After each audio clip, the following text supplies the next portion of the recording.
하나님의 말씀 함께 계속해서 살펴보도록 하겠습니다. 오늘 말씀의 주제는 지난 시간에 이어서 종말에 관한 이야기를 계속해서 나누는데요. 세상에 많은 잘못된 종말에 대한 이론이 난무하고 있는 때에 우리가 유일하게 성경에 대해서 그 종말에 대해서 체계적이고 질서 있게 이야기하는 유일한 책이 바로 하나님의 말씀으로 우리가 받고 있는 성경이라고 저는 믿습니다. 그래서 오늘 우리가 종말에 일어날 이야기들을 계속해서 지난 시간에 이어서 오늘도 살펴보게 될 텐데, 많은 분들이 이 환난과 진노를 좀 혼동하는 경향이 있어요. 환난과 진노는 다른 이야기입니다. 요한계시록에 보면은 분명히 시기적으로도 다르게 일어나고 마지막 때 성도가 당할 환난과 핍박이 대단하다라고 성경에 기록되어 있는데, 오늘 닥쳐올 그런 그 환난과 핍박에 대해서 우리가 한번 살펴봤으면 좋겠습니다. 대부분의 한국 교회에서 알고 있는 것은 환난 전에 우리는 휴거된다, 이런 생각을 갖고 있거든요. 그러니까 우리는 대환난을 만나지 않는다, 이런 착각을 하고 있어요. 정확하게 틀린 부분이고요. 또 어떤 분들은 7년 대환란이 성경에 나온다, 이런 얘기를 해요. 전혀 그런 이야기는 단 한 토시도 나온 적이 없습니다. 환난 전에 휴거된다, 성경은 절대로 그렇게 말하지 않아요.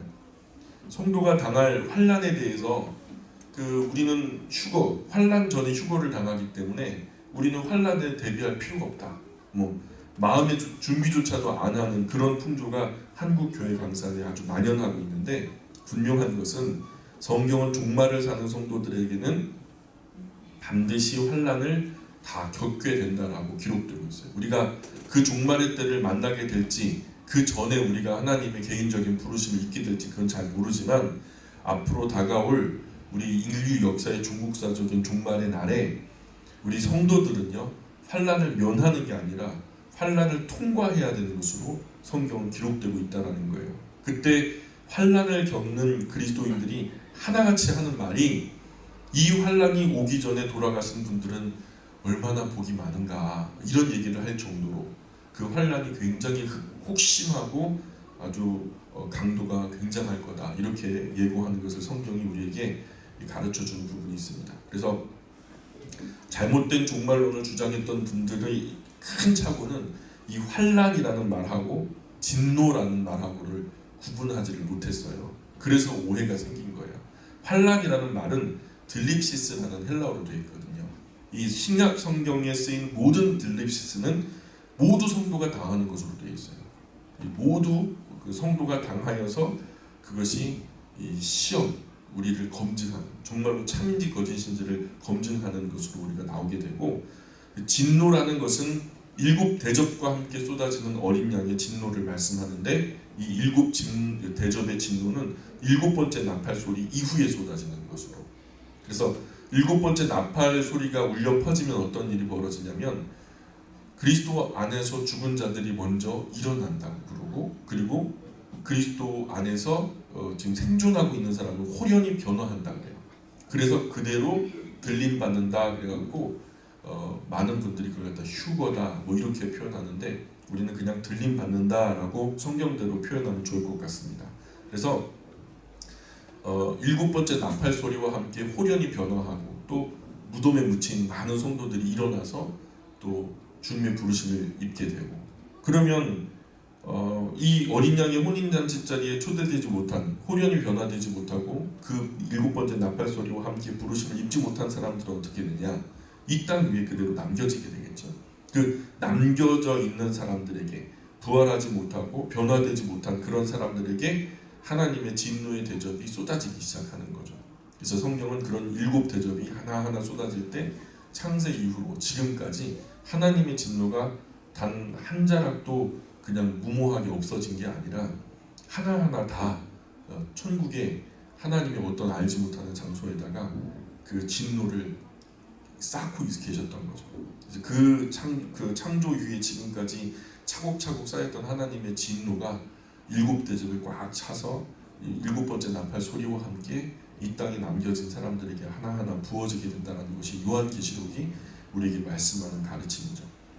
성경의 확실한 결론은 성도는 환난은 통과할 테지만 진노는 통과하지 않는다는 거예요. 성경이 확실하게 말씀하는 게 그거예요. 성도는 환난은 통과할 테지만 진노는 통과하지 않는다. 이 환난이 왜 오는가 하면 두 가지 이유가 있어요. 하나님께서 천재지변을 통해서 7 인봉이 떨어지고 또 6 나팔이 불려지고 마지막 7번째 나팔이 불려지기 전에 신불신 간에 재앙을 내리시거든요. 그 환난의 때에는 믿는 이들에게만 환난이 아니라 믿지 않는 이들에게도 사실은 환난이에요. 믿는 이들만 당하는 환난도 있어요. 그런데 천재지변에 관한 한 누구는 뭐 골라서 안전하게 하고 누구는 골라서 막 불행하게 하고 하는 거 아니잖아요. 크게 뭐 지진이 나면은 믿는 이나 믿지 않는 이가 공통되게 큰 어려움을 당하게 되는데 세상의 유희에 너무나 많은 성도들이 현혹될 거예요. 세상이 유혹하는 그 유혹에 많은 사람들이 휩쓸리게 될 거예요. 그리고 그 달콤한 쾌락의 잠에 취해서 불신앙의 사람들과 섞여서 그리스도인인지 아닌지 구분하기가 어려울 정도로 그렇게 되어질 거예요. 이런 모습을 보고서 하나님은 안타까우신 거죠. 이런 큰 천재지변이 이루어질 텐데 이것은 어떤 면에서 하나님의 관심과 사랑의 표현이에요. 우리가 여기서 깨지 않으면 진짜 죽을 수밖에 없는 환경이라면 두드려 깨워야죠. 집에 불이 났어요. 근데 너무 우리 자식이 너무너무 예쁘게 잘 자요. 곤하게 잘 자요. 어제 너무 무리했나 봐요. 너무 곤하게 잘 자니까 불이 나도 계속 재워야 할까요? 살리려면 어떻게 해야 돼요? 두드려 깨워야죠. 찬물을 끼얹든 몽둥이로 때리든 어쨌든 죽는 것보다 나으니까 두드려 깨워서라도 집 밖으로 데려나가야죠. 그런 것처럼 하나님께서 마지막 때에 잠들어 있는 택한 영혼들 단 한 영혼이라도 하나님은 손실보기를 원치 않으시는 거죠. 그때 하나님께서 이 세상의 달콤한 쾌락의 잠에 빠져있는 불신앙의 사람들 속에 섞여진 하나님의 택한 백성들이 단 한 명이라도 있다면 이 진노를 환난을 통해서 일어나길 원하시는 거죠. 깨어나길 원하시는 거죠. 지옥에 가든 말든 가만히 내버려두면 조금 편할지도 몰라요. 계속 잠자게 내버려두면 조금 더 잠 잘 수도 있어요. 그런데 결국 그 편한 잠 끝에 어떤 일이 벌어져요? 우리가 깊은 영적인 잠에서 아예 그냥 멸망의 구렁텅이로 떨어지는 거죠. 깊은 잠을 깨우려면 뒤흔들지 않으면 깨우기 힘들죠. 앞으로 점점 더 물질주의와 쾌락주의가 짙어질 거예요. 지금 뉴스 텔레비전에서 나오는 거 있잖아요. 그런 것들이 우리에게 굉장히 큰 충격을 주죠. 요즘에 젊은 사람들이 어떤 인간의 존엄에 관한 생각들, 그 물질과 쾌락과 연계해가지고 또 거기에 명예와 또 그 개인적인 이익들, 이 많은 것들이 얽히고 설켜서 이게 굉장히 충격적으로 지금 우리 안에 뉴스로 나타나고 있지만은 이게 별로 큰 이슈가 되지 않을 때가 와요. 왜냐하면 이거보다 더 큰 뉴스들이 터질 거거든요. 사람들마다 그 깊은 잠에서 취해서 호우적거리면서 주님께서 부르시는 그날까지도 무대책으로 아무런 준비도 없이 마지막을 맞게 된다면 그것이 더 큰 형벌 아니겠냐고. 그래서 세상 잠에 취해 있는 택한 백성 하나라도 마지막 한 영혼이라도 두드려 깨우시기 위해서 이런 기근과 지진과 전쟁, 신불신 간에 함께 당하게 되는 것으로 여겨져요. 또 우리가 잘 알듯이 인근에 큰 도시들이 있잖아요. 대도시들을 가만히 보면은 거기에 지진이 나면 어떤 모습이 나타날까요? 거기에 큰 지진이 났다고 생각해 보세요. 하나님을 믿는 사람이나 믿지 않는 사람이 똑같이 어려움을 당하게 될 거예요. 그렇죠? 이런 천재지변에 의한 환난은 함께 다 같이 당하는 것이고 성도는 그런 환난 외에 환난을 하나 더 당하게 돼요. 적 그리스도가 후에 출현하게 돼요. 그냥 우리 안티 그리스도인들 말고 진짜로 성경이 말씀하는 예언적인 적 그리스도가 나타나게 되는데 그 존재가 거의 신적인 권위를 가지고 세상을 통치하게 되는 날이 와요. 그때 그리스도인들을 유혹해요. 처음에는 회유하고 얼르고 달래고 하죠. 그래서 안 되면 끝까지 돌아서지 않는 그리스도인들에게는 반드시 핍박이 주어진다라고 성경은 기록하고 있어요. 성도는 적 그리스도의 핍박을 받게 됩니다. 반드시 받게 돼요. 적 그리스도를 위해서 우상을 만들어 놓고 그것에게 절을 하지 않거나 또는 우상의 표를 받지 않으면 죽이기까지 한다고 성경은 기록하고 있거든요. 그때 짐승이 우상이 경배하거나 표를 받으면 환난을 면하게 될 테지만 끝까지 신앙을 지키려는 그리스도인들은 많은 환난을 겪게 될 거다. 이런 그때의 성경 그래요. 그때의 성도의 인내가 필요한 것이다 라고 소개를 합니다. 지금도 우리 시절에도 성도의 인내가 필요하긴 해요. 그죠?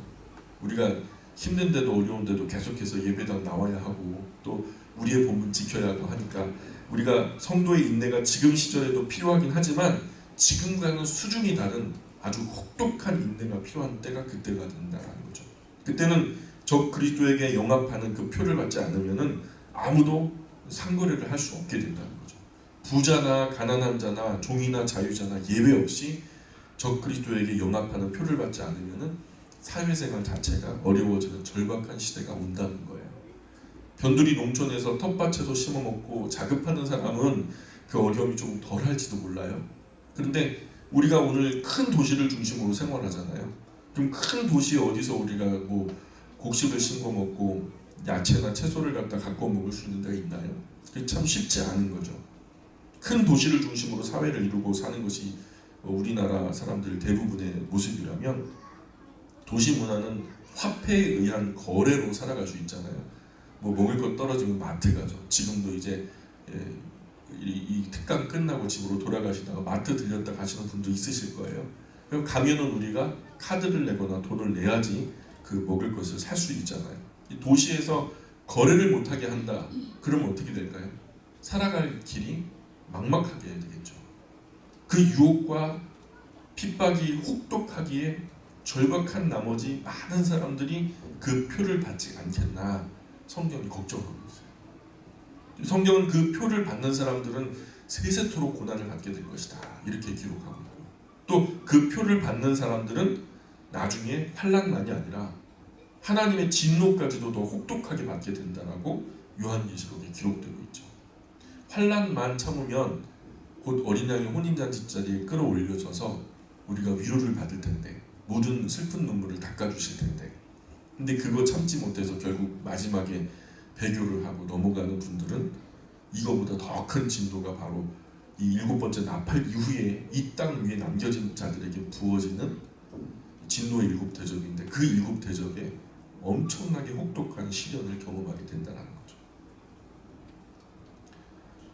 그래서 성경은 그 환난의 때가 그 성도들을 유혹하는 그리고 핍박하는 그 환난의 때가 조금만 더 오래 간다면 예수님 오실 때 육체로 구원받을 사람은 아무도 없을 정도로 그 환난이 굉장히 심할 것이다. 혹독할 것이다 라고 예고하고 있어요. 7번째 마지막 나팔이 울려 퍼지면서 예수님이 오시게 될 것이고 그 나팔 소리와 함께 우리 몸이 순간 변화되어서 하나님께서 예비해 주신 불이 섞인 유리바다 건너편에 들어서게 될 거예요. 그죠? 우리가 부활체가 어떤가는 이미 앞서서 우리가 살펴봤어요. 그 재생의 의미가 아니고 지금 이거보다 훨씬 건강한 모습으로 회복되는 정도가 아니라 존재 자체가 달라지는 큰 하나님의 능력을 힘입게 될 거죠. 여기는 장막이라고 표현하고 우리가 읽게 된 것은 영원한 집이라고 말하니까요. 그 비교 자체가 안 되는 굉장히 우리의 모습을 넘어서는 예수님이 그것을 실제로 보여주셨죠. 그 십자가에 못 박히실 때는 진짜 힘이 없는 어린 양처럼 볼품없고 모양도 흠모할 만한 어떤 모양새도 없는 매력도 없는 그런 모습으로 예수님이 비춰졌지만은 부활하신 예수님은 사람들이 알아보지도 못할 만큼 그 영광과 권위가 대단했죠. 심지어는 문을 열지 않은 상태에서 그곳에 존재하셨고 문을 열지 않은 상태에서 그곳을 벗어나실 수도 있으셨어요. 거리도 이쪽에서 나타나셨다가 또 저쪽에도 나타나시고 심지어는 마지막에 승천하시는 예수님의 모습은 구름 사이로 사라지시는 그런 모습도 우리가 보이게 되잖아요. 그러니까 우리가 예수님이 입으셨던 그 부활체를 동일하게 입게 된다는 거죠. 성경에서도 예수님을 통해서 우리의 부활한 것을 보게 된다라는 말씀이 여러 번 약속되고 보여지고 있는 것을 우리가 잘 압니다. 그래서 7번째 마지막 나팔이 울려 퍼지면서 예수님께서 오시게 될 것이고 그 나팔 소리와 함께 우리 몸이 호령이 변화되어져서 하나님께서 예비해 주신 불이 섞인 유리바다 건너편에 들어서게 될 것이고 그곳에서 어린 양의 노래, 모세의 노래를 영광 중에 부르는 모습이 요한계시록에 기록되고 있다는 거예요. 한편 7번째 나팔이 불려지고 예수님 재림하시는 이 사건이 있은 후에 변화받지 못한 사람들, 이 땅에 남겨진 사람들, 부활하지 못한 사람들, 이 땅에 남겨진 사람들에게는 요한계시록 16장에 가보면은 그들에게 어떤 역사가 펼쳐지는지에 대한 확실한 이야기가 들려지고 있어요. 창조 때로부터 지금까지 그죠? 하나님의 사랑을 외면하고 하나님의 은혜를 욕된 것으로 값싸게 취급하고 심지어는 우리에게 살 길을 열어주실 때 내가 곧 길이요 진리요 생명이다 하면서 그 외아들을 보내셔서 우리에게 살 길을 친히 그 육체로 열어주셨는데 노 땡큐. 이게 그 하나님이 독생하신 아들의 호의를 거절하고 그 사랑을 외면하고 수많은 전도자들의 전도에도 반응하지 않았던 그런 이들을 향해서 하나님의 진노가 그 깊은 사랑이 만큼 그 깊은 사랑의 크기만큼 그것이 깊은 진노가 되어서 하늘의 큰 진노의 일곱 대접에 가득 채워져서 세마포 옷을 입고 곱게 입은 그 천사들의 손에 의해서 이 땅 위로 한 대접 한 대접 쏟아지기 시작하는데 그때 만나게 되는 것이 진노다. 근데 그 진노는 얼마나 무서운지 천사들도 그 진노의 일곱 대접을 가지고 날아오는데 그 일곱 대접을 가지고 걷는 그 모습이 진짜 조심조심하는 장면이 요한계시록 16장에 기록되고 있다는 거예요. 그래서 일곱 대접이 하나하나 부어질 때 이 땅에 남겨진 사람들이 하나님의 이 진노의 강도는요, 앞서 성도들이 당했던 환난과는 비교할 수 없을 정도로 더 처참한 장면들이 펼쳐지게 되죠. 그러니 성도의 환난에 참여하지 못하면 진노의 때에 더 참혹한 하나님의 진노의 대접을 받게 되니까 하나님의 진노의 일곱 대접이 쏟아지는 이때 그 큰 혹독한 시련 가운데 이들이 심판을 받게 되어진 존재들이 있는데 거짓 종교, 사람들을요 옳은 길로 향하는 사람들의 발길을 갖다가 굳게 해서 하나님께로 돌아오지 못하게 만들었던 거짓 종교, 이단 종교, 사이비 종교, 거짓 목사, 거짓 선지자, 거짓 선생, 거짓 교회, 이러한 것들이 결국에는 수많은 사람들을 옳은 길로 돌아오게 하면 하늘의 별처럼 빛나는 영광을 얻지만 수많은 사람들을 옳지 않은 곳으로 이끌었던 결국 멸망의 길로서 함께 자멸했던 그런 종교들에 대해서 거짓 모든 종교들이 요한계시록 17장에 있는 하나님의 진노를 그대로 받게 되죠. 그래서 하나님을 믿고 따르지 않고 예수님을 구주와 주님으로 영접하지 않은 사람들, 하나님의 그 죽도록 사랑하셨던 하나님의 사랑을 끝끝내 거절하고 다른 종교 안에서 자기 스스로를 위로하는 사람들, 하나님의 진노의 날에 요한계시록 17장을 만나게 될 겁니다. 그래서 세상 권세 탐하면서 세속주의에 물들어 있는 성도나 적그리스도 권세를 따라갔던 사람들은 적그리스도의 권세가 깨어질 때 요한계시록 18장처럼 깨어지게 된다는 거죠. 하나님 없이 돈과 권세를 쥐고 온 세상을 하나님처럼 호령하던 사람들에게 이 세상이 어떻게 망하는지 어떻게 파괴되는지 요한계시록 18장에서 분명하게 보여주고 있어요. 그러니 진리는 사람 눈치 보지 않습니다. 진리는 사람이 막 여론이 들끓는다 해서 빠르게 오고 여론이 뭐 편만하다고 해서 늦게 오고 그러는 거 아니에요. 진리는 항상 하나님의 때에 하나님의 것으로 채워지는 거거든요. 진리는 그대로 확실하게 덤덤하게 나올 뿐이죠. 그래서 사탄은 그것을 무서워해요. 이 성경에 나타난 확실하고 분명한 사실이 오늘 살고 있는 수많은 세상 사람들에게 전달되어지는 것을 가장 큰 두려움으로 알고 있어요. 마지막 이 세상의 종국사적인 역사가 어떻게 펼쳐질지에 대한 이야기. 그래 너만 알아. 그러나 주변의 사람들은 알려주지 마. 이게 만약에 알려지게 되면은 일파만파 주님께로 돌아오게 되는 사람들이 많아질 테니까 사탄은 희미하거나 애매할 때 항상 그곳을 틈타서 역사를 해요. 죽냐? 그랬더니 죽을까 하노라 그러니까 안 죽는다. 그러면서 틈타잖아요. 우리가 어떤 세속적인 욕심이 있을 때 그 욕심에 우리의 마음이 가 있는 거거든요. 그 사탄은 그 욕심을 잘 알아봐요. 그것을 그래서 우리의 약점으로 보고 그 욕심을 미끼로 우리를 유혹해서 넘어뜨리려고 하는 준비된 존재가 바로 사탄이거든요. 하나님의 말씀을 바른 주관을 가지고 사는 사람은 언제나 성경에서 핍박을 받게 된다라고 말씀하고 있어요. 예수님의 말씀에 의를 위하여 핍박을 받는 자는 복이 있나니 천국이 저희 것이니라. 그렇게 말씀하셨어요. 바울도 말하기를 무릇 그리스도 안에서 경건하게 살기를 바라는 사람들은 반드시 핍박을 받게 될 것이다. 이렇게 말씀했어요. 우리가 핍박을 받지 않고 또 사람들에게 눈총받지 않고 신앙생활을 하는 사람이라면 어쩌면 우리가 떳떳한 그리스도인으로서 삶을 살지 못하고 있는지도 몰라요. 사탄이 세계의 권세와 부와 명예를 가지고 있는 사람을 유혹하고 있는 장면을 요한계시록에서 분명하게 볼 수 있어요. 그래서 성경을 밝히 보는 성도는 깨어 있을 수 있어요. 그래서 마지막 때에 날과 신은 알지 못하지만 마지막 때가 되면 어떤 세상의 현상들이 일어나는지를 우리가 분별할 수 있는 눈을 갖게 되니까, 그래서 그것을 보고 이때가 그때인가 보다 한 것이 바로 깨어있는 거거든요. 성경은 캐캐 묵은 책이 아닙니다. 성경을 통해서 과거도 볼 수 있고요, 현재도 볼 수 있고요, 미래도 볼 수 있는 예언적인 책이에요.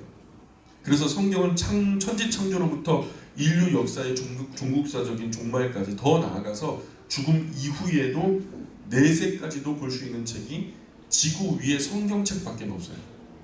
이렇게 창조, 시간의 처음과 시간의 마지막, 알파와 오메가죠. 그야말로 시작과 끝, 그리고 사람의 시작, 나라들의 시작, 가정의 시작, 이런 이 모든 것의 시작과 끝을 말하고 있는 책, 심지어 이 세상이 끝나더라도 그 내세에는 어떤 삶이 펼쳐질까, 이런 것까지도 이 누구의 동의도 받지 않고 누구의 설명도, 부연 설명도 요구하지 않고 그냥 그대로 덤덤하게 선포되어지는 책이 지구상에 성경책밖에 없다고요.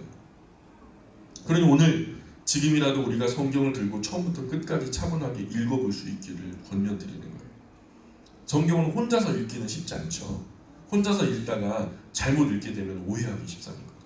그래서 꼭 바른 안내자의 안내가 필요합니다.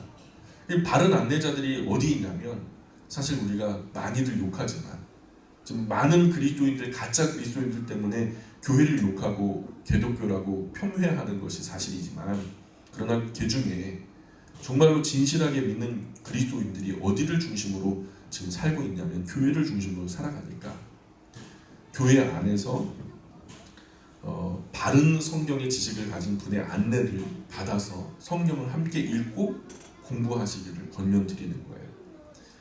천지창조를 통한 인간 역사의 시작과 그 역사의 과정, 그리고 오늘에 이르기까지와 장차 우리의 미래에 어떤 세계가 열려질 것인가, 또 인류 역사의 중국사적 종말은 어떻게 올 것인가, 그리고 죽음 너머에 우리는 어떻게 될 것인가, 그리고 이 모든 역사, 그 전체 역사의 흐름 속에서 나는 지금 과연 그 시작과 끝에 어느 지점에 서 있는 걸까, 내가 서 있는 역사적인 좌표를 그려 넣을 수 있는 거죠. 이런 궁극적인 문제, 본질적인 문제를 성경은 우리에게 덤덤히, 그러나 확실하게, 선명하게, 애둘러 말하지 않아요, 애매하게 말하지 않아요, 밝게, 확실하게 보여주고 있다는 거죠. 진리는 타협할 필요가 없죠. 진리는 설명서도 없어요. 우리에게 성경이 그래요. 성경은 우리를 배려하지 않아요. 그냥 덤덤히 선포될 뿐이에요. 미국이 있다는 것을 우리가 그 립서비스로 그렇게 달콤한 말로 설명해야 돼요. 그냥 미국은 있는 거니까요. 그냥 있다고 말하면 되는 거예요. 거기에 미사일구가 필요해요? 없는 거죠. 미국은 있어요. 뉴스에서도 보고. 그러니까 우리가 그런 것들을 선포할 때 그 진리니까, 그런 나라가 있다는 것은 진리니까, 그것은 그냥 누구의 동의도, 누구의 그 다수결의 원칙도 통하잖아요. 진리는 좀 외로워요. 민주주의는 다수결의 원칙이지만 진리는 다수결의 원칙이 아닙니다. 성경은 그래서 환난과 진노를 분명하게 구분해서 말씀하는데, 과거 잘못되었던 그 종말론에 대한 이야기들, 그래서 우리가 세대주의적인 종말론에 잘못된 그 지식을 갖게 된 이유가 어디 있냐면, 이 환난과 진노를 구분하지 못했던, 이 너무나 간단한 문제인데 이것을 구분하지 못했던 한계에서 찾아온 오해라는 거예요. 한국 교회 강산의 대부분의 교회가 지금도 정말 휴거 당하면 대환란은 면하게 된다라는 잘못된 가르침을 갖고 있는, 그 절대로 성경적이지 않다라는 거예요. 7 인봉과 7 나팔이 울려 퍼지는 데까지는 환란이 맞아요. 그 이후에 7 대접이 내려올 때는 진노라는 것을 분명하게 성경은 밝히고 있어요. 바울을 보세요. 바울도 말하기를, 보라, 내가 너희에게 비밀을 말하는데 우리가 다 잠잘 것이 아니라 마지막 나팔에 우리가 순식간에 변화되리니, 나팔 소리가 나매 그리스도 안에서 죽은 자들이 먼저 일어나게 되고, 그 나팔 소리 7번째 나팔 소리를 말하는 거예요. 나팔 소리가 나매 그리스도 안에서 죽은 자들이 먼저 일어나게 되고 그리스도 안에서 우리 살아남은 자들도 공중에서 주를 영접하고 영원토록 주를 영접하게 될 것이라 이렇게 말씀하거든요. 그러면서 요한계시록 19장에 가보시면 비로소 예수 그리스도의 모습이 등장하는 것을 보게 됩니다. 어린 양의 혼인잔치 자리에 참여를 준비하게 되고 거기서 비로소 예수 그리스도와 교회, 신부된 교회가 정말 교회가 오늘날 뭐 개인도 개인이지만은 그 교회가 공동체 또는 모임을 말하는 거잖아요. 어떤 모임이죠? 예수 그리스도의 다시 오심을 기다리면서 다른 신앙을 흐트리지 않고 순수함과 순결, 지조를 지키면서 정절을 지키면서 세상에 섞이지 않았던 거룩한 사람들, 그들을 성경은 교회라고 표현하고 있어요. 그래서 이 교회를 성경은 그리스도의 신이다. 그러니까 우리가 그 혼인잔치 자리에서 결혼하는 것은 우리 교회와 예수 그리스도가 결혼하게 된다. 예수님은 어느 집안 자손이죠? 하나님 집안 자손이죠. 우리는 그러면은 그때 되면 어느 집안이 되는 거예요? 하나님의 집안 사람이 되는 거죠. 그러면 어느 집으로 우리가 시집을 들어갈까요? 하나님의 나라로 들어가겠죠. 성경의 기록을 보면 긴 이야기로 되어 있지만은 실제적으로 요한계시록 11장 15절 이후에 7번째 나팔이 울려 퍼질 때 일어나는 일과 19장까지의 사건이 거의 동시적으로 일어나는 것으로 여겨져요. 그래서 종말 때 긴 시간 동안에 일어나는 것이 아니고 짧은 시간 동안에 일어나는 대사건이 될 것이다. 우리는 그렇게 성경을 통해서 생각해 보는 것이죠. 우리가 요한계시록을 한번 펴보실까요? 요한계시록 1장을 한번 펴보시고요. 온 세상이 이상한 종말론에 시달려 왔기 때문에 사람들은 종말이라는 말만 나오면 저거 사입이 아니야? 저거 그 이단 아니야? 하면서 그 이단 사이비가 항상 종말론 가지고 사람들을 털어먹잖아요. 속된 말로 탈탈 털어먹잖아요. 그런데 그래서 아예 종말에 관한 말도 꺼내지 못하게 되어버렸어요. 사회적으로 그 종말에 관한 이야기를 하면은 마치 이단이나 사이비인 것처럼. 근데 성경은 종말에 대해서 얘기해요, 안 해요? 해요. 이 이단과 사이비가 주장했던 임박한 종말론, 잘못되어진 그 사이비 종말론 때문에 양치기 소년처럼 진짜 성경에는 종말이 기록되어 있는데 그들이 여러 번 거짓을 저지르니까, 거짓말을 하다 보니까 사람들의 경각심이 흐트러지고 또 다른 이단일 거야, 또 다른 사이비일 거야. 이런 때 도둑같이 임하는 게 하나님의 나라일 거라고 성경이 예수님을 통해서도 가르쳐 주시는 것처럼, 이 임박한 어떤 임산부가 해산의 날을 알지 못하고 그 날을 맞이하는 것처럼, 그죠? 아예 종말하면 그런 말조차 듣거나 말하지 않으려고 해요, 그죠? 그런 이 종말에 관한 이야기는 피할 때가 아니에요. 안 듣는다고 얘기하지 않을 때가 아니라고. 듣든지 안 듣든지 우선은 우리가 파수꾼과 같은 역할을 하기 때문에 듣든지 아니 듣든지 우리는 이야기해야 되는 사명이 있어요. 오늘 우리 교회는요, 세상이 듣고 싶은 말만 하는 게 아니라 세상이 듣고 싶지 않아도 묵묵히 해야 돼요. 예, 묵묵히 해야 돼요. 무직하게 해야 돼요. 그래서 성경이 말씀하는 정확한 종말에 관한 이해를 갖는 것이 정말 중요합니다. 인류 앞에 있는 확실한 종말의 정확한 내용을 정말로 잘 소개하는 책이 이 지구상에 유일하게 요한계시록이에요.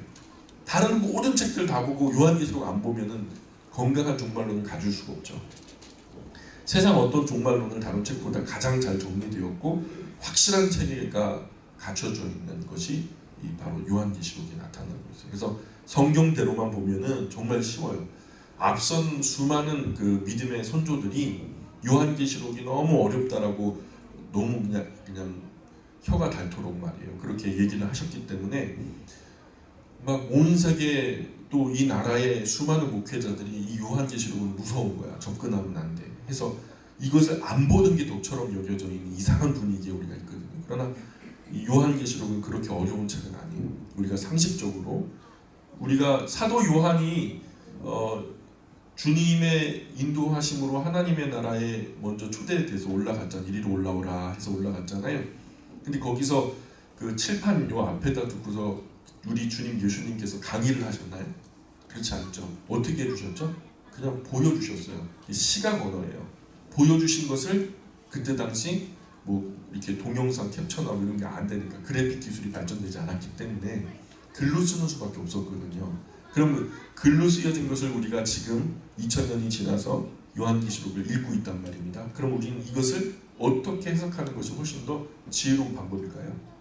보았던 것을 다시 그림으로, 사도 요한이 보았을 그 그림으로 떠올리는 것, 묘사해내는 것이 탁월한 요한계시록의 해석 방법이 될 거예요. 여기에 무슨 첫째, 둘째, 셋째 논리적인 해석은 필요가 없어요. 왜냐하면 봤던 것을 설명하는 거니까. 그리고 우리가 해석할 이유가 없는 게, 해석할 이유가 있는 것은요, 이미 요한계시록에서 스스로 다 해석해 놓았어요. 그러니까 우리가 임의로 해석하는 일은 없어야 되겠죠. 그래서 여기 어떤 철학, 신학, 뭐 이런 어떤 사상, 개인의 주장 곁들여지면은 이게 복잡해져요. 하얀 말은 무엇인가? 첫째 뭐 부활이다, 둘째 뭐다, 뭐 이런 식으로 얘기하면은 진짜 머리가. 근데 그 흰 말을 진짜로 본 거지, 흰 말의 상징성을 본 것은 아니거든요. 성경 그대로 있는 그대로 한번 따라가 보자는 거예요. 그래서 안내를 따라서 전혀 부담 갖지 말고 편안한 마음으로 우리가 살펴보면 잘 이해하실 수 있으리라고 믿습니다. 요한계시록을 펴시면 첫 번째로 1장 1절에 말하는 게 예수 그리스도의 계시라, 이는 하나님이 그에게 주셔 반드시 속히 일어날 일들을 그 종들에게 보이시려고 그의 천사를 그 종 요한에게 보내어 알게 하신 것이라. 그래서 지금 여기서 나오는 요한은 사도 요한을 말하는 거죠. 앞선 제자들이 다 순교의 제물이 됐어요. 마지막 남은 어린 막둥이 이 사도 요한이 이제 거의 뭐 90세에 가까운 나이에, 아마 그 전후가 됐을 거예요. 이 파트모스라고 하는 섬이 있어요. 그 섬에 유배를 당해요. 화성암이 거기 그렇게 많아요. 근데 거기에 돌 뜨는 작업을 갖다가 그 정치범이라든가 이런 사람들을 동원해가지고 강제 노역을 시키는 그 섬으로 데려간 거죠. 왜냐, 그때 기독교를 크게 박해하던 때였거든요. 그래서 종교 지도자, 기독교 종교 지도자라고 하면은 완탑으로 그때 당시 사도 요한이 에베소 교회를 중심으로 활동하고 있었기 때문에 당장에 잡히죠. 그래서 사도 요한이 잡혀서 그 파트모스 섬에서 이렇게 유배되어진 가운데 주님의 날에 주님께서 환상 중에 사도 요한에게 나타나셔서 이러한 것들을 잘 보고 또 기록해서 사랑하는 교회들에게 전달해라, 이렇게까지 명령해 주신 책이 요한계시록이죠. 그래서 예수 그리스도의 계시라, 주체가 분명하죠. 누가 주신 거예요? 예수 그리스도께서 주신 것이고, 누구에게 주신 거죠? 그 종 요한에게 보내어 주셨어요. 근데 그 뒤로 보실까요? 그 요한은 하나님의 말씀과 예수 그리스도의 증거 곧 자기가 본 것을 다 증언하였느니라. 이 예언의 말씀을 읽는 자와 듣는 자와 그 가운데 기록한 것을 지키는 자는 복이 있나니 때가 가까우니라. 요한은 아시아에 있는 7교회에 편지하노니, 7교회는 아시아가 어딘지 아시죠? 터키. 우리가 주일 오후에 계속해서 우리가 성경 강좌를 하고 있는데, 그 성경 강좌 때 우리가 성경 지도를 우리가 보셨으니 잘 아실 거예요. 그 아시아에 있는 7교회에 편지하노니, 지금의 터키 지역이에요, 그죠? 이제도 계시고 전에도 계셨고 장차 오실 이와 그의 보좌 앞에 있는 7 영과, 그리고 또 충성된 증인으로 죽은 자들 가운데서 먼저 나시고 땅의 임금들의 머리가 되신 예수 그리스도로 말미암아. 그죠? 그래서 지금 죽은 자들 가운데서 먼저 나시고, 그럼 먼저 나셨다는 것은 나중 나는 존재가 있다는 얘기죠. 그렇죠? 나중 나는 존재는 어떤 존재일까요? 그죠? 예수님을 따르는 존재들. 그분을 길과 진리와 생명으로 믿고 따랐던 사람들이 예수님 뒤따라서 나오게 되겠죠. 그죠? 죽은 자들 가운데 먼저 나시고 땅의 임금들의 머리가 되신, 땅의 임금들의 머리가 되셨어요. 그때 당시 핍박받는 시절이었어요. 진짜 교회를 포기하고 신앙을 포기하고 배교하는 일들이 주변에 아주 흔하게 나타나던 시절에 나도 그냥 포기해버릴까? 너무 힘든데 고민하는 사람들. 그 시절에 최고의 권력은 왕들의 왕이 되어 그 왕들의 왕이라고 일컬어졌던 로마의 황제 아니겠어요? 로마의 황제가 이 모든 왕들의 왕일 것이다 이렇게 생각하고 그 분들이 초대교회 성도들이 얼마나 그 도미치아누스 황제의 치하에서 어려움을 당했는지 몰라요. 근데 오늘 예수님께서 사도 요한을 통해서 핍박받고 있는 그리스도인들에게 전하는 이야기는 땅의 임금들의 머리가 도미치아누스 황제가 아니고 예수 그리스도시래요. 예수 그리스도시래요. 그래서 그 예수 그리스도께서 은혜와 평강이 너에게 있기를 원하노라. 우리를 사랑하사 그의 피로 우리 죄에서 우리를 해방하시고 그의 아버지 하나님을 위하여 우리를 나라와 제사장으로 삼으신 그에게 영광과 능력이 세세토록 있기를 원하노라. 아멘. 볼지어다 그가 구름을 타고 오시리라. 각 사람이 눈이 그를 보겠고 그를 찌른 자들도 볼 것이요 땅에 있는 모든 족속이 그로 말미암아 애곡하리니 그러하리라. 아멘. 하면서 예수님께서 승천하시던 감람산에서 승천하실 때 500여 제자들이 그것을 다 눈으로 목격했잖아요. 천사가 옆에서 그 하늘만 보고 있었던 제자들에게 왜 그렇게 보고만 있냐? 너희가 올라가시니 본 그대로 다시 오시리라고 말씀하지 않으셨냐? 그래서 지금 그 모습을 얘기하는 거죠. 각 사람의 눈이 다시 오시는 그 예수님을 보게 될 것이고 심지어는 그를 찌른 자들도 볼 것이래요. 그를 찌른 자들도 볼 것이래요. 그를 찌른 자들이 이제 어떻게 돼요?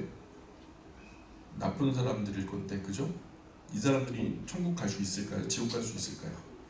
안 몰라요. 그건 주님만 아시죠. 근데 혹시 찌르고서 회개했을지도 모르잖아요. 그건 하나님만 아시는 거예요. 땅에 있는 모든 족속 그로 말미암아 애곡하리니 그러하리라. 아멘. 이렇게 말하는데 이제 주님 따라서 먼저 나심 따라서 나중나는 성도들의 부활이 아니고 두 번째 부활은 심판의 부활이라는 게 있어요. 그렇게 주님 바깥에서 죽어버린 사람들, 그 사람들이 부활하게 되는데 그때는 심판을 위한 부활이에요. 왜냐하면 이 몸 이대로 지옥에 가면은요 살 수 있어요, 없어요? 이 몸 이대로 유황불에 빠져봐요 5분도 아니고 1분도 안 돼갖고 죽어버릴걸요. 근데 성경은 분명히 영원토록 고통받는 것을 얘기하고 있어요. 이 육체대로는 영원토록 고통이 어렵죠. 그리고 또 그리스도 안에서 구원받은 자들이 영원토록 복락을 누린다라고 성경 기록하고 있는데 이 육체대로 하나님 나라 가면은 몇 년 못 살고 죽어버려요. 그러니까 우리를 변화시키시는 거예요. 근데 그 영생이란 예수님 바깥에서 죽은 사람도 예수님 안에서 죽은 사람도 다시 살아나는 것은 확실히 부활하긴 해요. 근데 그 좌소가 다른 거죠. 한 사람은 천국에서 한 사람은 지옥에서 영생하고 또 한쪽에서는 복락이고 한쪽에서는 고통을 받는다는 그런 이야기죠. 또 8절에 주 하나님이 이르시되 나는 알파와 오메가라. 이제도 있고 전에도 있었고 장차 올 자요 전능한 자라 하시더라. 알파와 오메가는 헬라어에서 A가 알파예요. 알파, 베타, 감마, 델타, 헤타, 세타, 이오타, 감마 이런 식으로 쭉 나가거든요. 그래서 알파와 오메가는 Z를 말하는 거예요. 영어 알파벳에서 맨 마지막 글자가 Z잖아요. 그래서 알파와 오메가는 처음 글자와 끝 글자잖아요. 그러니까 이것을 뭐냐면 처음이요 끝이에요. 하나님이 역사를 시작하셨죠. 그리고 하나님이 역사를 끝내시는 분이세요. 이제도 있고 전에도 있었고 장차 올 자요 전능한 자라 하시더라. 나 요한은 형제여 예수의 환난과 나라와 참음에 동참하는 자라. 하나님의 말씀과 예수를 증언하였으므로 말미암아 반모라 하는 섬에 있었더니 지금 파트모스를 말하는 거예요. 주의 날에 내가 성령에 감동돼. 여기 주의 날에 나오죠. 그 신약 시대 때 토요일 날 그 기독교는요 그때 당시 토요일 날 모이는 모임이 아니었어요. 신약에 예수님 이후에 토요일 날 모였던 모임에 대한 기록은 전혀 나오질 않아요. 오히려 주일날 모였던 기록들은 많이 등장하고 있고요. 아마도 그것이 굉장히 큰 상식으로 불려졌던 것 같아요. 이것도 지금 그것을 얘기하고 있고요. 다른 성경의 부분은 제가 언젠가 한번 그 안식일 교회에 대한 그 이야기를 들려드리면서 왜 토요일이 아니라 주일인지에 대한 이야기를 익히 말씀드렸으니까 그 부분을 참고하시면 좋을 것 같아요. 그래서 주의 날에 내가 성령에 감동되어 내 뒤에 나는 나팔 소리 같은 큰 음성을 들으니 이르되 그 뭔가 환상 중에 뒤를 보게 된 거죠. 네가 보는 것을 두루마리에 써서 아시아에 있는 7교회 이름이 나와요. 이제는 에베소, 서모나, 버가모, 두아디라, 사데, 빌라델비아, 라오디게아 등 7교회에 보내라 하시기로. 라오디게아 등 하니까 이 7교회만이 아니라 하여튼 교회는 다 보내야 되겠죠. 그죠? 이 7교회는 외우셔야 돼요.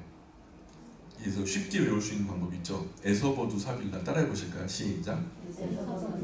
예, 그 첫 글자만 따가지고 외우시면 좋아요.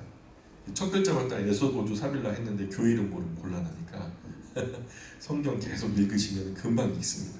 12절에 보니까 몸을 돌이켜, 그래서 뒤에서 소리가 나가지고 몸을 돌이킨 거예요. 사도 요한이 나에게 말한 음성을 알아보려고 돌이킬 때에 7 금촛대를 보았는데 뭘 봤대요? 이제부터 우리는 머릿속에 뭘 해야 돼요? 그림 그리기를 하는 거예요. 7 금촛대를 보았대요. 촛대 사이에 인자 같은 이가 발에 끌리는 옷을 입고 가슴에 금띠를 띠고 그의 머리와 털에 희기가 흰 양털 같고 눈 같으며 그의 눈은 불꽃 같고 그의 발은 풀무에 달려난 빛난 주석 같고 그의 음성은 많은 물소리와 같으며 그 오른손에 7 별이 있고 그의 입에서 좌우에 다해선 검이 나오고 그 얼굴은 해가 힘있게 비치는 것 같더라. 어때요? 그 모습이 쉽게 말해서 어떤 것 같아요?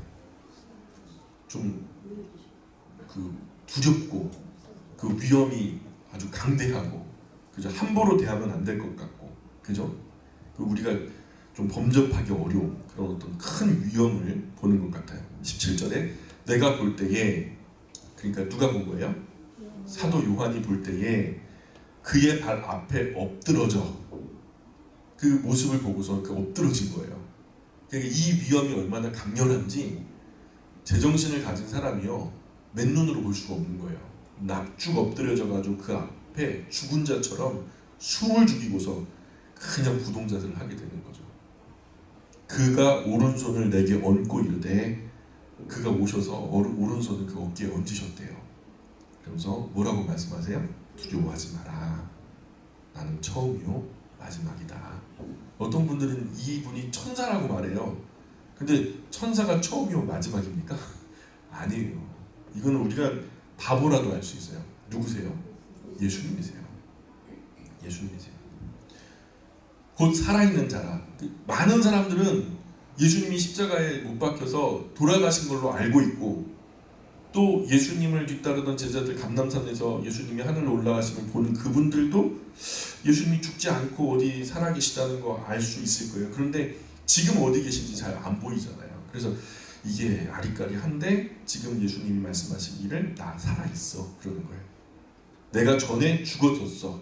근데 지금은 살아있어. 볼지어다 내가 세세토록 살아있어. 이제는요 안 죽는데요. 예수님이 영원히 세세토록 계속 살아계실 거예요. 사망과 음부의 열쇠를 가져오라. 이상하다. 사망과 음부의 열쇠는 염라대왕님이 갖고 계신 거 아니에요? 사망과 음부의 열쇠는 저승사자가 갖고 있나? 옥황상제가 갖고 있나요? 이상하다. 사망과 음부의, 천국의 열쇠는 우리 주님이 가지고 계시다라는 건 뭐 그래도 되는데, 이 사망과 음부의 열쇠는 마귀가 갖고 있어야 되는 거 아닌가? 근데 우리가 착각하고 있었던 거예요. 그래서 성경은 뭐라고 하냐면 사망과 음부의 열쇠도 누가 가지고 계시대요? 예수님이 가지고 계시대요. 그러므로 그렇기 때문에 두려워하지 말라고 하는 거예요. 그래서 19절에다 밑줄을 쭉 그시고 제일 중요한 말씀이죠. 같이 한번 읽어볼까요? 시작. 그러므로 내가 본 것과 지금 있는 일과 장차 될 일을 기록하라. 요한계시록이 굉장히 복잡하고 대단한 메시지가 막 엄청나게 복잡하게 꼬여있게 우리가 느껴지지만, 사실은 요한계시록은요 이 3가지밖에 없다라는 거예요. 지금 3가지가 뭐냐? 19절에 나오는 게 내가 본 것과 지금 있는 일과 장차 될 일, 이 3가지밖에는 다른 기록은 없다라는 거예요. 지금 내가 본 것은 뭘까요? 지금 우리가 1장에서 쭉 봐왔는데 거기서 어떤 장면이 펼쳐졌죠? 7 촛대가 보였어요. 그리고 그 촛대 사이로 다니시는 인자 같은 예수님이 굉장히 큰 위엄 가지고 오른손에는 막 별을 쥐고서 이제 그 20절에 나오는데 내가 본 것, 그래서 20절에 친히 그것을 설명해 주셔요. 네가 본 것이 무엇인지를 친히 성경, 우리가 해석하지 않아도 일곱 촛대는 무엇일까? 일곱 별은 무엇일까? 이렇게 예상하지 않아도 우리가 그냥 어줍지 않게 예측하면 안 돼요. 성경이 그것에 대해서 직접 증언하니까 한번 우리가 같이 읽어볼까요? 시작. 네가 본 것은 내 오른손의 일곱 별의 비밀과 또 일곱 금촛대라. 일곱 별은 일곱 교회의 사자요, 일곱 촛대는 일곱 교회니라. 일곱 촛대는 일곱 교회래요. 그리고 일곱 별은 일곱 교회의 사자래요. 여기서 이 사자가 천사다, 엔젤이다 이렇게 해석을 하는 성경도 있어요. 그런데 이거는 메신저예요. 헬라어 언어상에는 메신저인데 그 사자, 심부름꾼인데 어떤 경우에는 천사가 심부름꾼이 될 수도 있죠. 어떤 경우에는 사람이 심부름꾼이 될 수도 있죠. 그죠? 그런데 여기서 말하는 것은 일곱 교회를 담당하는 목회자들을 말하는 거예요. 목회자들을 말하는 거예요. 그래서 일곱 교회 목회자들 그리고 일곱 교회를 말씀하시는 거죠. 그러면 이 본 환상을 다시 한번 해석하자면 일곱 그 촛대 사이를 예수님이 다니셨다라는 것은 어디를 다녔다는 거예요? 그 교회 사이를 예수님께서 지금 저 그냥 승천하셔서 우주 끝에 가 계신 줄 알았는데 알고 보니까 우리가 눈에 보이진 않지만 예수님께서 그의 영으로 교회 가운데 지금 운행하고 계시는 것을 시각적으로 본 거죠. 그리고 그 오른손에는 뭐가 들려있어요? 일곱 별이 들려있는데 이제 예수님의 12사도 중에서 사도 요한만 죽으면 우리 교회는 끝이다. 이제 교회 역사는 끝나나 보다. 이렇게 좌절하고 있는 초대교회 성도들, 핍박받고 있는 성도들, 믿음이 심하게 흔들리고 있는 성도들 앞에 이런 장면이 펼쳐졌는데 근데 지금 예수님이 살아계시고 그 예수님이 지금 일곱 교회 사이를 운행하고 계시고 그리고 그 교회에 사역하고 있는 목회자들을 사도들 뿐만 아니라 어떤 위대한 어떤 그 대표자만 아니라 그 소박한 목회자들도 오른손에 쥐고 지금 사용하고 계시다는 것을 그림원으로 보게 된 거죠. 그러면 핍박받고 있었던 이 교회의 성도들이 위로를 받겠죠. 두려워하지 않을 이유가 있죠. 그러니까 이 두려워하지 마라 하고서 이 1장의 이야기를 보여주신 것은 두려워하지 말아야 할 이유를 보여주신 거죠. 그래서 두려워하지 말아야 할 이유를 갖다가 다시 한번 머릿속에 두고서 1장을 읽으시면 아하, 그래서 두려워하지 않아도 되는구나. 왜요? 사망과 음부의 권세의 열쇠도 누가 가지고 계세요? 예수님이 가지고 계시고, 그죠? 다 지금도 그 교회를 운영하시고 이 목회자들을 손에 쥐고 그 사용하시고, 그죠? 그 처음이요 마지막이 되시는 그분께서, 그죠? 이런 일들을 보니까 그때 큰 어려움과 환난 속에 있었던 그리스도인들이 그래, 다시 한번 우리가 마음을 굳게 먹자 하면서 다시 한번 힘을 내지 않았을까요? 그래서 이렇게 그 1장에서는 벌써 3분의 1이 끝난 거예요. 요한계시록의 3분의 1이 이렇게 끝나요. 쉽게. 여기까지 이해가 쉬워요, 어려워요?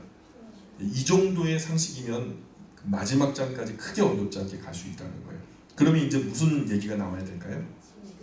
지금 있는 일이 나와야 되겠죠? 그 지금 있는 일이 바로 2장하고 3장에 나오는 얘기예요.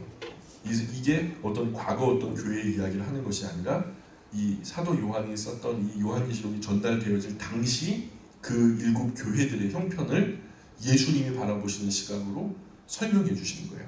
그래서 내 본 것과 이제 지금 있는 일이 바로 에서보두 사빌라 이 일곱 교회들의 형편을 이렇게 살펴보고 계시는 거죠. 그래서 에베소 교회로부터 라오디게아 교회까지 일곱 교회를 말씀하시는데 비단 그 일곱 교회뿐만 아니라 오고 오는 세대의 모든 교회가 성령이 모든 교회, 모든 성도들에게 하시는 말씀을 들어서 하나님 앞에 부끄러움 없이 설 수 있도록 우리 두루마기를 빨고 하나님 앞에서 우리 세마포 옷을 준비할 필요가 있다는 말씀을 하시는 거죠. 악에 대해 심판과 성도의 억울한 피해에 대해 신원, 억울함을 풀어주시는 일은 순교자들의 영혼들까지도 원하는 바예요. 그래서 그 번제단, 천상의 번제단 아래서 주여 우리의 이 억울함을 언제 풀어주실 겁니까? 하면서 탄원하는 소리가 들리거든요. 그런 것은 모두 하나님의 정한 때가 있기 때문에 우리가 아무리 애태우고 쫄라도 그 날이 빨리 오지 않아요. 우리가 그냥 아무 기도 안 하고 가만히 있다 해도 그 날이 늦어지지 않아요. 그러니까 하나님의 정하신 때가 있어서 그 정한 때가 찰 때까지는 성도들의 인내가 필요한 거라는 거죠. 또 순교자의 수가 찰 때까지 우리는 참고 기다려야 된다는 것을 성경을 통해서 알게 돼요. 그리고 이 세상에 구원되어야 할 사람이 아직 있다면, 먼저 믿은 사람에게 다소 큰 환난과 고난과 핍박이 있다 할지라도, 그죠? 이제 전쟁이 터져가지고 흥남부두에서 배가 마지막 한 척이 떠나기 전에 마지막 한 사람이라도 더 실으려고 묻어내를 썼죠. 먼저 탄 사람은 어떻게 했어요? 우리마저 못 가는 거 아니야? 그래서 가슴 조마조마했겠죠. 그런데 어떻게 해요? 마지막 한 사람이라도 살려내기 위해서는 인내해야 돼요. 그 불안함 가운데, 두려움 가운데 참아내야 한 사람이라도 살려내죠. 그런 것처럼 마지막 하나님께서 정한 사람이 있다면 그 정한 마지막 한 사람까지 그 구원에 포함시키기 위해서 마지막 포함될 때까지 종말을 참아 기다리시는 것이 하나님이세요. 그 날까지는 연장될 거라는 믿음이 있기 때문에 어려움 닥칠 때 아직도 구원받지 못한 사람들을 위해서 참고 기다려야 한다는 것과 순교자의 죽음은 결코 헛된 것이 아니다. 너희가 그리스도 안에서 만에 하나 이 황제 말도 되지 않게 사자밥이 되고 놀이개감이 되고 그래서 처참하게 죽어간다 해도 그거 헛된 죽음이 아니야. 마지막 한 영혼을 기다리다 죽는 죽음이기 때문에 이 사망이라는 것은 영원이라는 시간 속에서 바라보면은 어찌 보면 하나님의 경적으로 보면은 잠시 잠깐의 고난이겠죠. 그러나 앞으로 나타날 더 큰 영광과는 좋게 비교할 수 없는 것이겠죠. 그러니 이것을 감수하게 하시는 거예요, 하나님께서. 성도들의 고난, 아픔, 환난. 그래서 그러한 모습들을 요한계시록은 우리에게 보여주고 있는 거죠. 지금 성도들이 땅에서 당하는 환난을 하나님이 모르시는 게 아니에요. 하나님이요, 왜 그런 모진 고통 속에서 너무나 아파하는 것을요, 마치 유리약을 보듯이 환하게 낱낱이 우리의 신음 한 조각까지도 한숨까지도 확실하게 진실하게 다 알고 계세요. 그러니까 진실되게 믿는 사람들은 예수님이 속히 임하시는 것을 바라겠지만 예수님께서 임하시기 전에 이루어져야 할 일들이 잠재해 있다는 것도 요한계시록은 우리에게 보여주고 있는 거죠. 그래서 마지막 때가 되면 세상 많은 이들이 주님을 배반하고 다 많은 부분의 믿음이 식어질 것이고 인류 역사의 종말이 되면 천재지변이 일어나서 잠들어가는 신앙을 깨우게 될 것이고 그때도 성도는 두려워하거나 낙심하지 말고 큰 환난의 때를 만나더라도 굳세게 믿음을 지켜야 할 것을 우리에게 교훈하고 있죠. 또 사탄이 하늘에서 땅으로 쫓겨나 내려오게 될 때에 땅에는 종말론적 대환란이 있게 될 거거든요.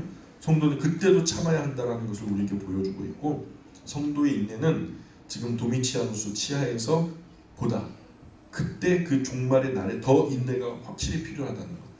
1세기 당시의 핍박은 될 게 아닌 앞으로 우리에게 나타날 중국사적인 역사 그 종말의 날에 적그리스도의 마치 도미치아누스 황제만 아니라 10명의 황제가 박해했는데 그때 50여 년간 60여 년간의 어떤 그 고난이 아니라 앞으로 나타나게 될 그 환란의 날의 그 모진 환란은 마지막 중국사적인 종말의 환란은 이때랑 대비할 수 없을 만큼 비교할 수 없을 만큼 엄청난 환란이기 때문에 하나님께서 긍휼 가운데 그 날을 줄이시지 않으면 육체로는 구원받을 리가 없을 만큼 혹독한 고난이 펼쳐지게 될 거다라고 성경은 우리에게 안내를 하고 있어요. 그래서 요한계시록이 기록된 이런 배경적인 역사적인 배경을 잘 알고 우리가 지나치게 과잉 해석하면 안 돼요. 이제 앞으로 우리가 나타나게 될 테지만 흰옷은 무엇인가? 첫째, 둘째, 셋째 이런 짓 하면 안 된다. 그건 자기 머릿속에 있는 그 생각이고 주관적인 생각이고 성경은 절대로 그렇게 말하지 않거든요. 이제 가만히 읽어보면 우리 때일지 우리 후손의 때일지는 잘 알지 못하지만 그 날이 가까움을 볼수록 더 힘써 열심히 모이고 또 신앙으로 더 하나 되고 정말 마지막 때에 마지막까지 종국사적 종말의 날까지 우리 영광교회가 살아있는 교회가 돼요. 그래서 이 말씀이 흐르게 해서 우리 후손들도 이 종국사적인 종말의 날에 어떤 일이 일어났는지를 잘 전해줘야 되는 거예요. 그러면 이 후손들이 잘 준비할 수 있겠죠. 그래서 정말 마지막 때인 인류 종말의 때를 대비하는 그런 믿음이 우리 안에 잘 흘러가고 계승되어지고, 그래서 준비하고 그리스도 안에서 눕고, 그래서 우리가 일찍 100년 미만 살다가 그리스도 안에서 당연히 눕게 되겠죠. 그리고 우리 후손들은 더 건강하게 살게 될 겁니다. 이 경건한 흐름이 우리가 멈춰지지 않게 할 수 있는 유일한 길은 결국 이 말씀이 흐르게 하는 것, 이거 한 가지밖에 없다라는 걸 우리가 명심하시고 항상 왕 같은 대서장처럼 이 말씀을 필사해서 오른쪽에다가 가장 가까운 곳에 놓고 시도 때도 없이 보게끔 하나님께서 왕이 세워지면 그렇게 하라고 사무엘서에 말하잖아요. 그런 말씀들을 우리의 마음속에 품고 나는 이 시대에 많은 사람들을 옳은 길로 이끌어야 할 왕 같은 영향력을 가진 사람이다, 이런 마음을 가지고 우리가 성경 앞으로 더 가까이 다가앉았으면 좋겠습니다. 우리 예수님께서 가르쳐 주신 기도로서 마치겠습니다. 하늘에 계신 우리 아버지, 아버지의 이름을 거룩하게 하시며 아버지의 나라가 오게 하시며 아버지의 뜻이 하늘에서와 같이 땅에서도 이루어지게 하소서. 오늘 우리에게 일용할 양식을 주시고 우리가 우리에게 잘못한 사람을 용서하여 준 것 같이 우리 죄를 용서하여 주시고 우리를 시험에 빠지지 않게 하시고 악에서 구하소서. 나라와 권능과 영광이 영원히 아버지의 것입니다. 아멘. 우리 하나님께 영광을 드립니다. 고맙습니다.